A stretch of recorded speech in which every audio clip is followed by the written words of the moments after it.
Hello, and welcome to the Quantum Bridge with myself, Gary. No, myself, Casper, and my co-host, Gary. Hi, mate. How are you? Good, thanks, mate. Am I Casper today? I wouldn't advise it. No, we won't swap. Talking of advice, so we're very, very pleased to be joined by a guy called Steve Milne, who has worked for me in a legal capacity before and who I rate very highly. And I think we'll have a lot of interesting things to say and to deliver around the legal side of things. Not obviously based on around the UK. Let's be clear about that. But I think this should have resonance for people outside of the UK as well, because a lot of this conversation is going to be around the sort of client lawyer relationship. And I have a feeling that that will be very similar in many other countries. So before I go on any more about that, Steve, if you'd be kind enough to introduce yourself properly and give a little bit of background to yourself, we can jump in and start discussing these areas that we think will be interesting for our audience. Sure, of course. Yes, so no pressure there. Just dealing with lawyers worldwide. Okay. Yeah, I'm Steve Milne. I've been doing this for best part of 25 years for my sins. And yeah, it's kind of my background. English firm training. Went to work for the Americans because got headhunted to work for them. Worked for them for a few years. Came back, having lived abroad for a couple of years as well, and worked from there. And then came back, partner in a city firm, and then now set up on my own and run my own law firm since then with my own set of clients. So I've sort of seen a mixed bag of lawyers over the years, and yeah, my specialisms are sort of commercial contracts and employment law. So more sort of business angle, if you like, lots of sort of business issues, and generally acting more as sort of in-house counsel for people wherever they need it for businesses, or as a personal advisor where they need that. Brilliant. All right, thanks, Steve. Now, as I said, the area that we want to look at initially with you is around sort of the engagement, maybe the initial and ongoing engagement with a lawyer, and just around that dynamic, really, because a lot of people, I feel, do have this real sense of deference, and there's nothing wrong with that, right? You're dealing with people in the commercial world who should have a deep understanding of things that potentially you either have very little understanding of or no understanding of. And therefore, that dynamic should work well. You're paying across currency on the auspices that you are going to receive back a commensurate level of knowledge and help. And if that actually works like that, fantastic. But I think we all know it doesn't necessarily flow quite that easily. Yeah, maybe, Gary, I'm sure we'll jump in as we go, but maybe we could just start with touching on that area of how to first find and engage with somebody and to understand if they really are the right other party for you. Sure. And I think in terms of deference, I think there is a degree that is too common. I think a tiny degree of deference in terms of a willingness to listen to what people say to you is useful, because actually being able to listen to the advice you're getting, even if it's not necessarily, and it won't always be, the advice that you want. Decent lawyers should give you the advice that is right and will work as well as it can work. But sometimes you might be presenting something that's just impossible or fundamentally illegal. So they will give you an answer that says, no, you can't do that, but it shouldn't ideally stop there, and they should be able to give you something that says, no, you can't do that, but I see what you want to achieve, and this is a different way of doing it, which potentially would work, or here are the risks associated. And I think that degree of deference is helpful, but actually the whole, the lawyer's been trained for, 3 years, 4 years of law degree, couple of years, training contracts, etc., therefore they're God. There are a lot of lawyers who believe that. It is not true. They are just human beings. They are in a service industry. You are paying them to give you answers. I think the important thing is not to lose sight of that, but also to be very clear about what you want. Because you may not know, and if you don't, then just be very upfront about it and say, look, I don't know exactly what the situation is. I've never been in it before. I've been presented with these documents, or somebody's presented me with this situation. I don't like it. I don't know what's going on. I need some help, that's fine. Just be upfront about that. Similarly, there is a lot you can learn via the internet if you want to, and you can find that stuff out yourself. The only thing I would say is if you go that route, be very, very careful that what you're looking at is up to date. Because I've had so many people who will come to me and say, oh yeah, I want to do this, I want to bring a claim for this, or I want to take action on this basis. And you say, well, that's great, but that was 6 years ago. Where did you get this from? And it turns out they've been hunting for the answer that matched their view, not the answer to the question. And the answer to the question may have changed over time as laws have developed and so on. But I think the important thing with lawyers is not to be afraid of them. They're not some other species that knows far more than you do. I mean, you'd hope they'd know far more than you do about certain aspects of the law that they deal with. Yes, because that's why you're hiring their expertise. But they are just there as they're not a slave, but they are your paid service provider. They report to you. You are effectively their boss if you're paying them. And therefore, it's very important not to lose track of that. And sometimes lawyers lose track of that. Good ones should sit there and say, okay, that's my advice. If you as the client don't agree with it and you're going to do X, Y, or Z anyway, well, fine, here are the risks attached and fill your boots. If that's what you want to do, that's fine. It's not my role. It's not any lawyer's role to say, no, this is what I want you to do. That's not how that works. It's very much you're in control of your own destiny and what goes on and what happens. And the lawyer is just there to support you as far as they can. And if they say they can't, they can't. That's just the way it goes sometimes. And if they can, then they hopefully provide you with a meaningful structure that you can take forward. But the important thing is having that confidence to be clear about what you want, to know what you want, or to be upfront about the fact you have no idea. That's fine, but you just be very open and very transparent with your lawyer, and you give them the maximum opportunity to actually try and give you something useful back, rather than if you ask one particular question and that's the only thing you want them to answer, they'll give you the answer, but it might be completely wrong without understanding the rest of the background. You can literally ask them and say, look, how does this process work? How do I terminate this contract? And they might look at the contract and say, that's your answer, without ever saying, why do you want to?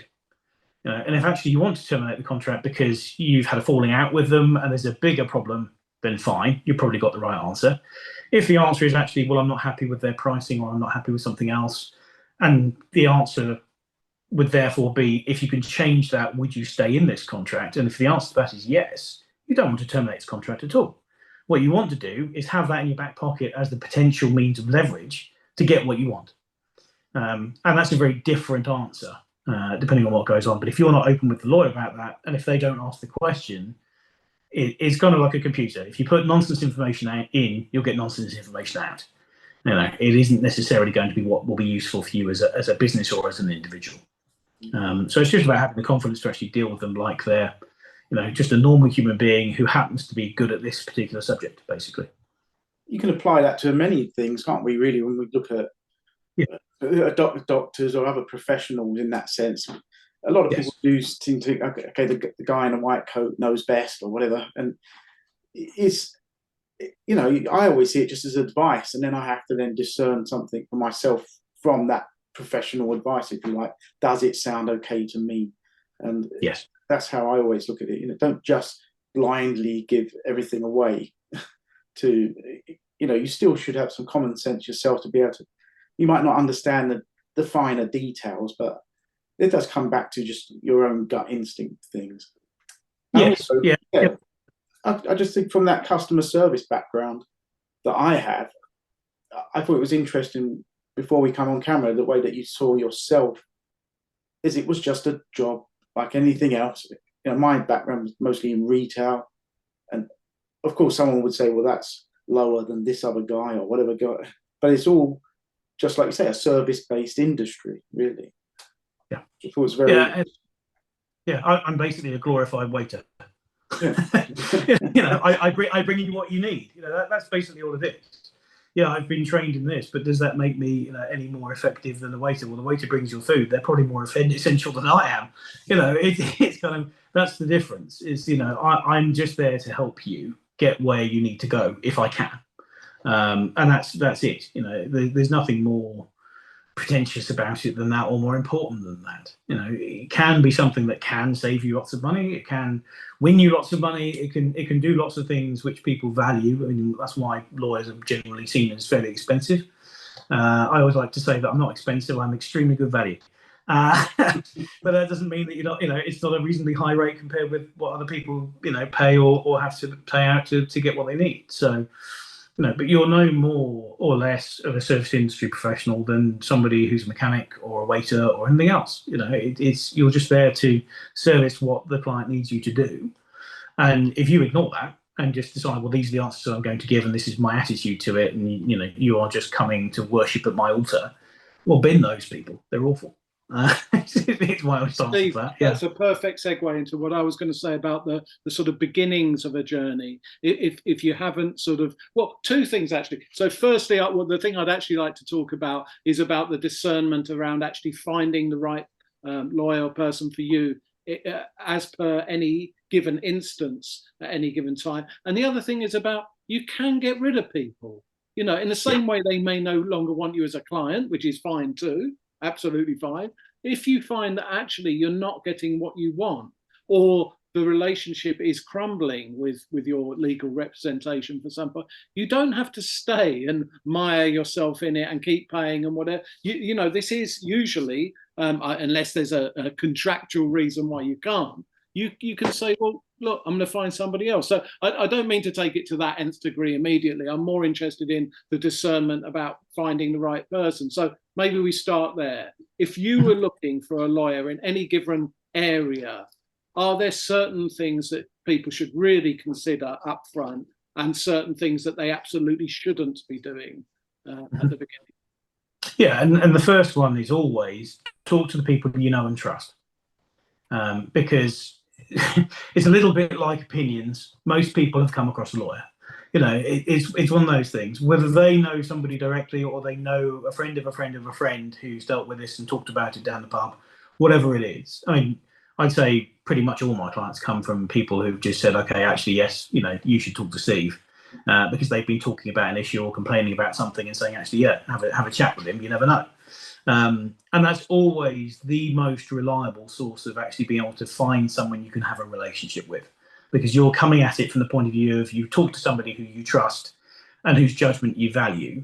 And if they say, actually, no, this person's pretty decent, 90% of the time, you're actually going to find it the same way. Now, obviously, people have different personalities. Sometimes it doesn't work. But more often than not, if it's come from a sound resource, if you want to put it that way, a friend or a member of the family or whoever else, or even indirectly, but via a chain that you know and trust, it effectively is provenance for lawyers. That's how it works. If you can't do that, it becomes much harder, because you're then into a world of trying to just randomly pick people off the internet or via other resources. In sort of Legal 500 and Chambers guides, they're a little bit like the Encyclopedia Britannica for lawyers. You never read it for long. But you can find them online, and you can look them up, and they give recommendations and put people in tiers as to their expertise and that sort of thing.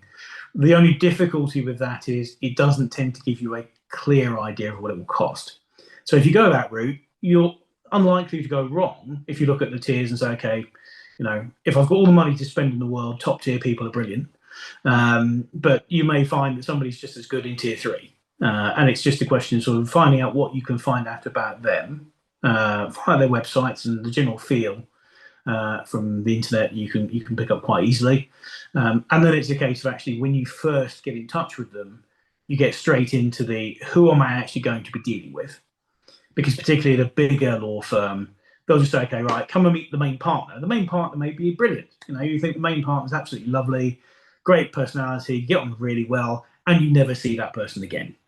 And that's going to be the issue, is if your business is deemed too small for them to worry about, they'll pass it down to juniors. And there's nothing wrong with that. But the point is, if you are buying on the basis of meeting one particular person, you want to know that that person's dealing with your stuff, not 5 other people you haven't met who you don't get on with and aren't as responsive and don't give you all the things that were promised. So you have to be very clear about who you're actually going to deal with. You have to be very clear about what budget you might have.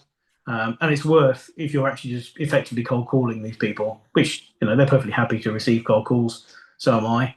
and you have that conversation up front and say, look, I've got a budget of 500 quid, I need this doing. Well, fine. They might look at it and go, we just won't do it for that. We can't make it work for that. It's not efficient for us. We have too many overheads, too many costs. We can't do it. Fine. You move on to the next one. But you just be very clear about who you're going to get and how much it's going to cost. And that sort of makes it at least gives you a fighting chance of building the relationship from there. But it's quite a tricky one. And similarly, if you end up at the other end of the scale, if it's not going well, I mean, there are a couple of things. I've come across it quite a lot, particularly in certain areas of law where it's kind of, you pay a fixed fee and the service that you get back is shoddy because they've just got hundreds of people on the same fixed fee and they're churning through and they'll get to you in 3 weeks' time. And the only way to deal with that, if you are stuck in it, and sometimes you are because for example, it's a house purchase, you're buying your house and you've already told the mortgagee that actually this is my lawyer. And changing that is quite tricky. But you're there saying, okay, well, but I'm getting a terrible service. Well, if you're lucky and you're mates with people like me, then it gets done quicker. Because people like me pop up and go, I think you'll find that's a breach of your professional duties, and it gets quite heavy quite quickly. But there is no reason why you as an individual can't do that either, because you just go back to them and say, this is not consistent with your professional duties. You need to be responsive. You need to be doing these things. You may have elected to do this at a fixed fee, which is not cost effective for you. That isn't your problem as a client. That's their problem as a law firm. They're trying to stack it high, sell it cheap. That's up to them. That's their business model. That's fine. But they still need to deliver the same service as somebody who's saying, okay, I'll charge you £1,000 an hour. It does not matter. You are still a professional lawyer. You still have to adhere to the same duties, whether you're charging 50 quid or charging 5 million quid. It does not matter. And that's the thing that, from an individual point of view, as a starting point, you hold their feet to the fire and you try and get them to actually move. It's a little bit risky because you do end up in the sort of same situation of if you complain 3 times about the food that the restaurant keeps bringing you, the last one's probably got something in it you don't want. And there is always that slight risk. It shouldn't happen with lawyers. I suspect it might do in certain instances, but they're not going to make any major mistakes because it goes against their insurance. So you don't want to be obnoxious about it, but you can hold people to the deal they've struck. And there's absolutely no reason why you shouldn't do that. But as you say, if actually the relationship breaks down and you're not tied in that way because it's too difficult for you to move, there shouldn't be any resistance to it from your point of view of, I'm not happy with the situation, but I just have to go along with it. The short answer is find somebody else. Find somebody else and move, because they have to honour that. They have to transfer the files. You might have to pay part of their fee that they've actually racked up. You can also negotiate on fees at that point, because if the reason why you're leaving is their service has been appalling, are you going to pay them their full fee that they want to now invoice you? The answer is no, you're not. And like most things in life, it's about haggling at that point, and it's about raising how poor their service has been and being very clear in terms of being able to cite, I sent an email on this date, or I made a call on this date, I left a message on that date, and 3 weeks later, 4 weeks later, 2 days later, whatever it might be, you didn't respond to me, but then I got this back and it was shoddy, etc., etc. That brings up an excellent point, though. Just quickly jumping in, because you might take this as read, and I might, because I became somebody who ended up doing this. But making notes from the very beginning, from when you're actually at the outset going to engage somebody, hopefully, and then during that process. And even if you think they're brilliant, which I do of you, Steve, it is still good practice to keep as much or as many notes about those different engagements and what's happening. Yes. If nothing else, just for you to refer back to, but if worse came to worse, for you to refer back to, in the sense of you need to produce that material, even if that is just for a bit of leverage at some point. So I think it's great that you touched on those aspects. I'd just say that I think for people who are going to engage in any legal manner in this way, that keeping copious amounts of notes is probably not a bad idea. Yeah, and to be fair, I agree. It's a great idea, and a lot of people forget about it while things are going well. Exactly. And then they don't get into that habit when things aren't going well. And you need to be there with both, ideally. And sometimes it can literally just be as simple as, the lawyer you're dealing with is busy. They agreed with you 3 weeks ago that yes, their normal fee will be $750, but they're actually going to charge you $500 for it. and they forgot to put that in an email to you, but you've made a note because you had a call with them. And then when they send you a bill for 750, you go, well, hang on a minute. No, we actually agreed it would be 500. And they should say, oh, yes, that's fine. Sorry, I forgot. It's my mistake. But if they don't, you can then say, well, actually, no, on this call, on this date, we had this discussion and you said, yes, it's £500. And at that point, it should just jog their memory. And they should say, oh, sorry, yes, you're absolutely right. Thank you for reminding me. Or you send them back the email they sent you at the time and say, if you see here, you did actually agree with this. Because particularly with people who are used to a sort of cookie cutter approach of this is the big piece of business I do, that's the fee I charge, they may just say to their PA or whoever, can you just issue the bills on all of these different files? And they will just send out the standard invoice for the standard file on each of these individual clients. And 99.9% of them be right, and yours won't be, because you did a different deal and that hasn't been recorded properly somewhere along the admin chain. So it's actually worth you keeping a note of that just so you can remind them. And there shouldn't be any difficulty with it. It's just sorry, I think this is wrong. And everyone goes on, totally sorry, that was my mistake. I was running around and didn't check it properly. When it came back to me, I just signed them and sent them. Yeah. And a lot of that comes back to that thing around deference again, that just understand that even though you might be dealing with somebody that you think is intellectually superior, all of these things, in sales, the terminology being head trash, all these things that tell you that you're the little person and that they're the big person, particularly in the UK where there's, it's sort of baked into us that there is this type of social hierarchy as well as a sort of financial and in terms of jobs as well, where people stand. It's just a really nice thing to get into as a habit anyway, that in any commercial arrangement, you just keep notes as to what was happening, and you treat all of it where you possibly can. Maybe when you wake up in the morning, you get yourself into that headspace. But anyway, you treat everything and everybody as if it's a level playing field. And actually, that way you're giving them, in a way, it's more respectful actually to the other partner as well, because there's something about that dynamic where it's all feeling level that means you don't encourage that poor behaviour of talking down to you. Yeah, exactly right. And I think it's, there are extraordinarily limited circumstances where you should ever put up with being talked down to by your lawyer. It only ever happens if they are the only specialist in a particular area and you have to use them. In which case, fine, they're the specialist you have to use, and it just means you have to put up with it's a tool that you use that you don't particularly want to go near. But if you're in that relationship with anybody else, where actually it's, they're an employment lawyer, there are hundreds, thousands of employment lawyers. If you're in a relationship with them and they're behaving like this and talking down to you every time, and you don't want to pick the phone up to them, you don't want to say something because they're just going to criticize you first and foremost, it's an abusive relationship. Apart from the else, just get the hell out of it. You're paying them, not the other way around. You don't have to put up with that. And there will be other people who you will gel with. And sometimes it may just be the way that the person operates. It may not be they're doing anything particularly bad, but you just don't really like them, you don't really get on with them. That will be a bar to how much you'll be open with them, how transparent you can be with them, how much you'll feel comfortable being that transparent with them. And particularly with things where it impacts on your business life and your personal life. So, for example, in employment law that I do, it's a lot about people's lives. Because obviously, if you're there and it's a situation where your job might be being taken away or you're being unfairly treated, it's very personal to you. It's not personal to me. That's not what I'm there for. I'm there to look at it objectively and say, okay, right, this is what we can do. This is how it works. And these are the things that we can do, which are not necessarily legally based, they're more experience based of how to just negotiate. And those are the tools that you should be being given by your lawyer to help. If you're there going, well, actually, I don't really want to talk to my lawyer about it because I'm embarrassed to mention it to them, or they're going to look at me like I'm some kind of fool, or whatever else, you don't have a good relationship with that lawyer. And that means that you will artificially throttle the information flow to them. So you may not tell them something that actually could be quite useful. And sometimes, and that's why when I start this stuff with people, I tend to say, just tell me everything.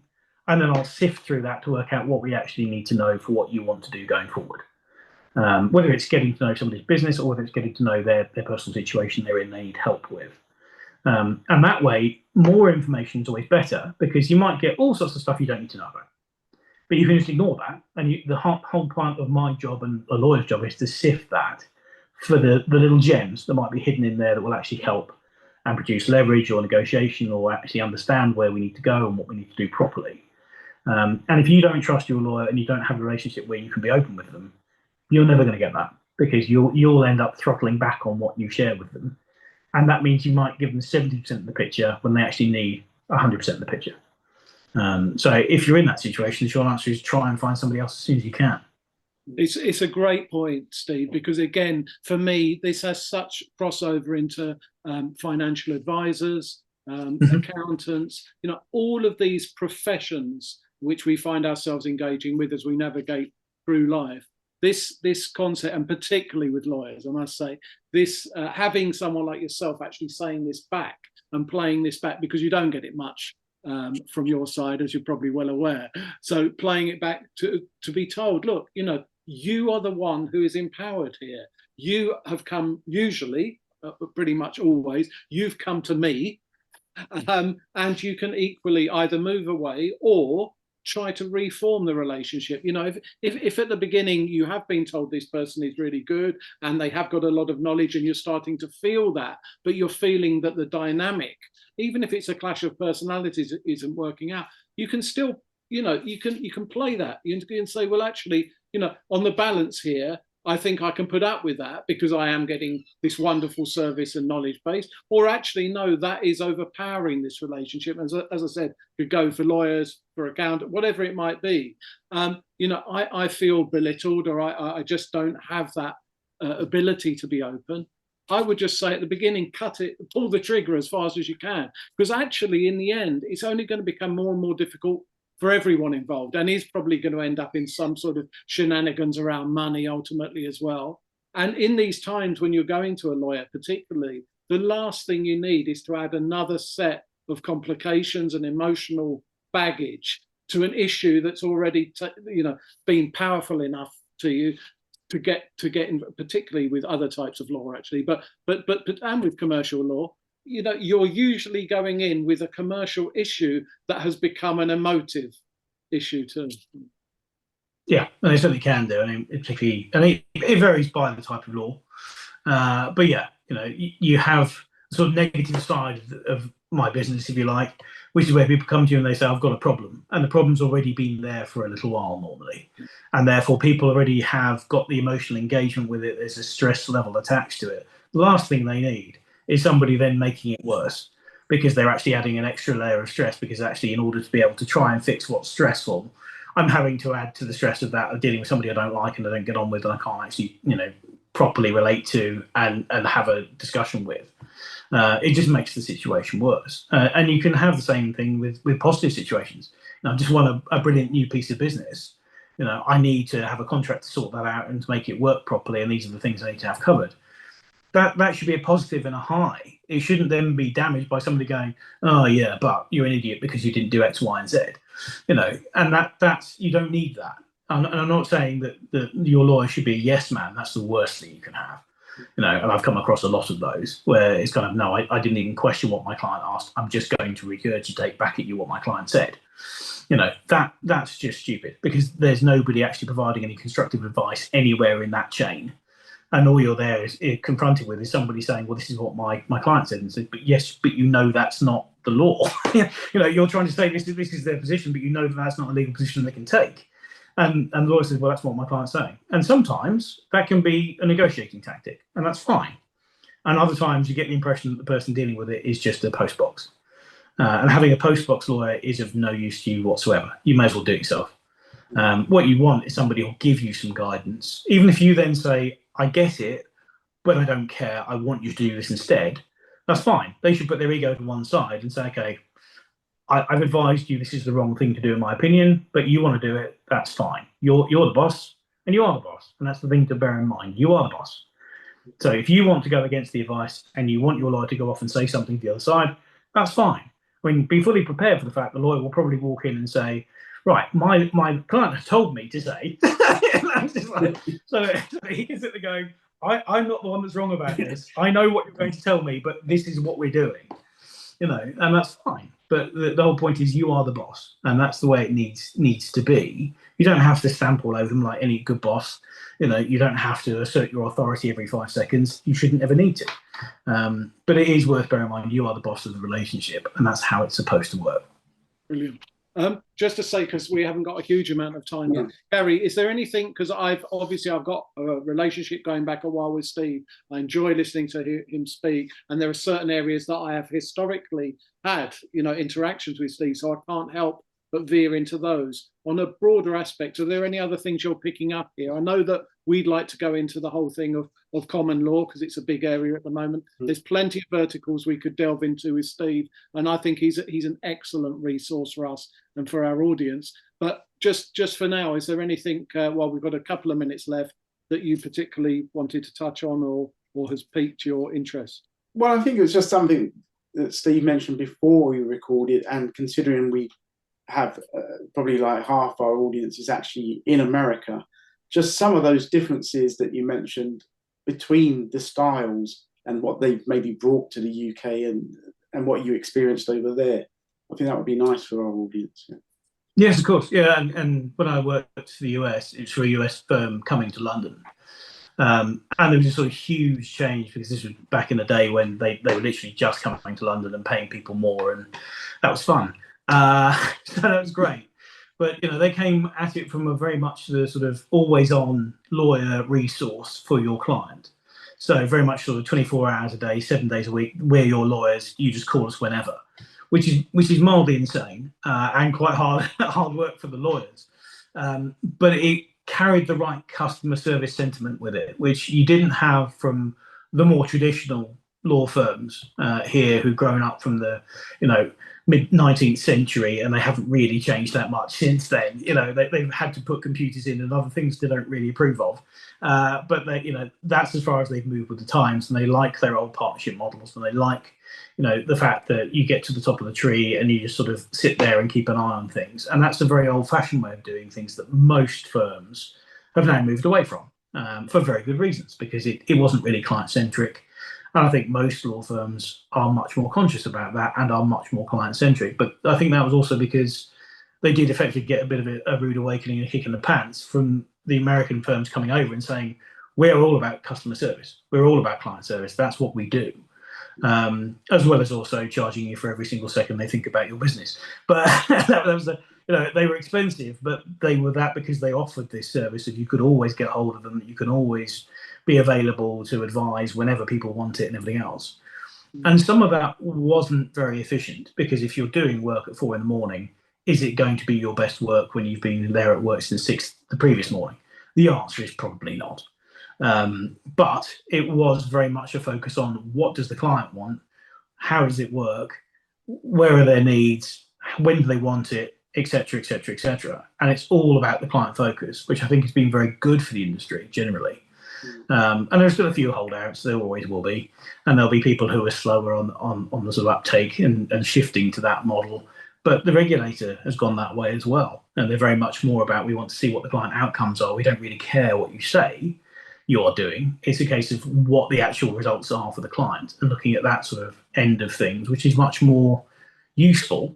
There's only so much the regulator can do with their resources, but I think the US influence has been quite a good one in that respect, because while there are negatives for lawyers in terms of having to be much more available and much more responsive, I think from a client perspective, it means you do have more choice. There is more competition out there. There is more willingness to engage with what you actually want, not what the lawyer thinks you should have. And I think that's been a very good change that's happened over the last, 25 years I've been doing it. Yeah. That was a great introduction. Thank you. Sure. Okay, well, I think we'll do our usual thing of thank you for tuning in and watching the Quantum Bridge. So from me and from my co-host, Gary, goodbye. And Steve, we hope to see you again on another one in the future. It was really illuminating. Thank you. Yeah, that'd be great. Thank you. Brilliant. Thanks for your time. Have a great weekend.